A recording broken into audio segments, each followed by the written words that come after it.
Welcome to Supply Chain Partners TV and podcast, where we discuss innovative services and strategies delivered by our members at Supply Chain Partners. Our members can help you to build a high-performing business and supply chain. I'm Dr. Sharyn Grant, the founder of Supply Chain Partners. I've worked in the logistics and supply chain management field for over 20 years, and I specialise in strategic supply chain performance management.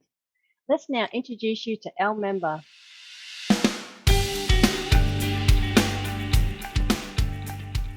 With us today is Tony Richter, the founding partner from Bastian Consulting. Bastian Consulting is a boutique supply chain and technology recruitment firm based in Australia and services clients globally. Welcome, Tony. Thanks for being here with us today. Thanks for having me, Sharyn. Pleasure to be here. Today's episode is about overcoming supply chain and technology recruitment challenges. Firstly, Tony, can you tell me a little bit more about you and how Bastian came to be? Sure. So I personally have been in supply chain logistics recruitment for, I think it's about 12 years now. I started back in 2010 for a company called Chandler McLeod.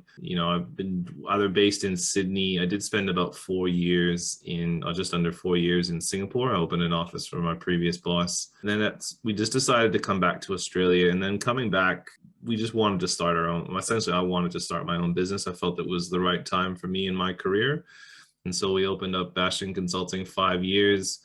I felt comfortable doing that technically as well because I've been doing recruiting for a while, had finished my master's in supply chain logistics at uni, and just felt like I'd have the credibility to open my own business. And so from that point, 5 years to now has seemed like a lifetime ago. Definitely aged quite a bit, put on a few pounds, but now we're certainly working on a lot of exciting roles in supply chain and tech at the moment. And us as a business, just quickly, we are providing a number of different types of recruitment services. So primarily retained search services, but we do work on contracting roles and some market mapping exercises as well. Thanks, Tony. That's very impressive to learn that you have a master's in logistics and supply chain management. Now, I saw a post from Bastian Consulting recently shared on LinkedIn from the Australian Financial Review about a 45-year low unemployment rate in Australia of 3.9%. How is that impacting recruitment? Yeah, look, I think it's definitely a challenging market. When I first got into recruitment, the hardest part about recruitment was getting the job on, right? Getting the work from the client. And it's almost like the inverse now is clients are so much more receptive to using partners like ourselves because they've tried it themselves and have failed. And so they're looking for alternative ways to work. So, we're definitely busier because of that, but the timelines to fill roles have certainly elongated quite a bit. We had an example last month where one of our customers had recruited some of their own roles. I think it was 4 or 5 jobs where they had offers out and all 4 got rejected or counter offered. So, there's definitely a shortage of workers. I think even specifically in the supply chain space, things like WMS or e-com fulfillment, anything to do with automation, there's definitely pockets in supply chain that are making it challenging to recruit. And that's why there's such low unemployment rates. And also just in other sectors, I'm assuming a lot in IT, in a number of different build and architecture type environments. There's a number of different industries that are being pretty impacted at the moment. That, combined, I think the investment in business and supply chain is impacting the speed for transformation. So everyone wants to upgrade their capability, which is again resulting in less talent to pull from. But you've also got the border closures that we've gone through with COVID the last couple of years, kind of making it difficult too. So it's all of those kind of macro factors that are having an impact. I think just from the employee perspective, I wouldn't say employees and candidates are being greedy, but I think they're certainly being opportunistic and understanding, especially in supply chain, having, you'd be living under a rock to not see supply chain talked about in mainstream media like it has been in the last couple of years and the value supply chain has. And so if you're a professional in supply chain, it's pretty natural for them to assume they're more valuable than they were 2 or 3 years ago. And so that's also resulting in a higher demand in them from their side in terms of salary expectations. And so there's all of these kind of different variables that are contributing to a pretty difficult employment market to fill roles. There's not enough staff, not enough skilled staff in a number of areas, and employers are having to be a lot smarter about how they retain talent. We're starting to see employers look at more ways to be preemptive about retaining talent. So whether it be extending bonuses or maybe some stay on bonuses and things of that nature. And then as mentioned a couple seconds ago, that the counter offer right now, the speed of the counter offer, as I've never seen it. We've lost out on so many placements in the last 12 months because employers are so scared of losing their existing employees that they're prepared to pay obscene amounts of numbers, 30-40% above what they were on 2 weeks ago, just to keep the talent too. So all of that's contributing to a really low unemployment rate because there's too many jobs and not enough staff, unfortunately. So other than low unemployment rates and trends, you mentioned about counter offers happening at a much higher rate. Is there anything that hiring managers could do to avoid this? Yeah, look, it's definitely, there's no secret sauce. I think there's certainly some principles. I mean, you certainly, as a manager, line manager, want to understand your staff's motivations and their development needs. I think it's an employees market, right? I use the analogy often. I don't know how many sports fanatics are out there, but I'm big into basketball, and the labor dynamic used to be the sports team or the employer had all of the control. Right. And now it's very much a flip on that now, where the sport, like the basketball stars in the NBA, they talk about the player empowerment movement, where they're much more deciding factor around where they work, how they're paid. Right. And you're seeing that now in the labor market now, just in general business too. So I think it starts with understanding what do your employees want, what kind of development needs and paths are they interested in, and understanding their motivations, to avoid to avoid the counter offers. I still see employers or clients of ours trying to do 4 or 5 rounds of interviews when the market's just too busy and too hot to take that amount of time. You really need to condense it to, 2, maybe 3 max, and try to do them over a week or 10-day period. Once you've got the candidate's attention, it's almost imperative that you keep their attention. The amount of candidates I've spoken to recently, especially in the last 6 to 12 months, who are fed up with people like me calling them because there's so many jobs going on at the moment. They've almost got exhaustion from dealing with talking about new roles. And so when you do get a candidate and you've got their attention, you need to capitalize on that incredibly fast. And I guess another thing, you would certainly want to know what competitors are doing. I think sometimes, specifically in supply chain, companies will say, well, let's just go steal our competitor's demand planning manager, as an example, right? And I think that's a bit of a flawed strategy, because you're just bringing the same problems your competitor has to you as well. You guys are all facing the same kind of challenges, but there are sometimes when it's important to understand what your industry or your competitors are doing, so that you can, I guess, pre-plan against any kind of attacks on your talent or retention requirements you may have too. So, and I guess the last thing I'd say would certainly have a conversation with your staff around understanding and being aware that it's a buoyant market out there, and if they do get an offer, that they should come talk to you first. So, it's almost like having that mature conversation with your kids, right? Saying, look, if you're going to go out and do something stupid, at least tell me you're going to go do it beforehand. We have a much better chance of resolving it and giving you what you want if you give us a preempt. If you surprise us out of the blue, it's probably not going to get the result you're looking for. So it's almost like pre-planning for them leaving, pre-planning, trying to understand their motivation and their needs. I know that takes a lot of time and energy and effort, which a lot of people don't have right now. But the reality is it's such a competitive market out there for supply chain talent that if you don't invest in this type of thing, you're going to lose out on good people. So you kind of have to. It definitely sounds like a challenging time. Does one particular example spring to mind? We had a bit of an unusual one.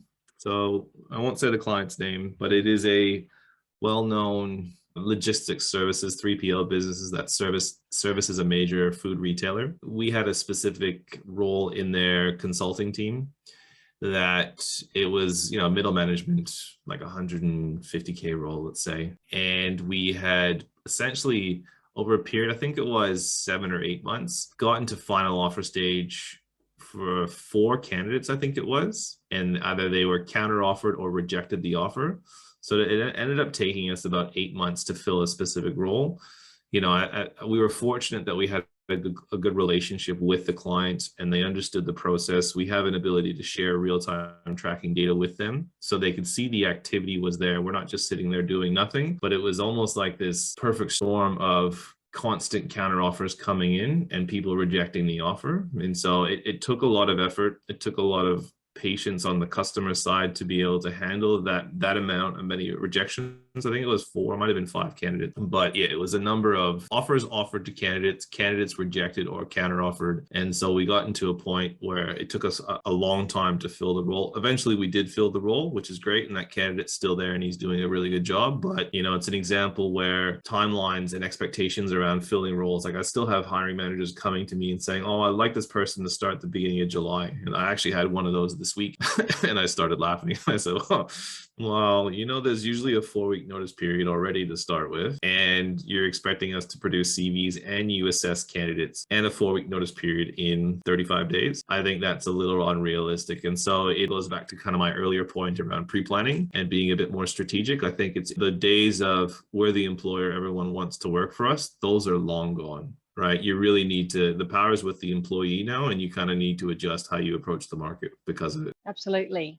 Well, that's great to see you were able to turn that around. You also previously mentioned market mapping. Could you tell our listeners a little bit more about this and how it works? Sure.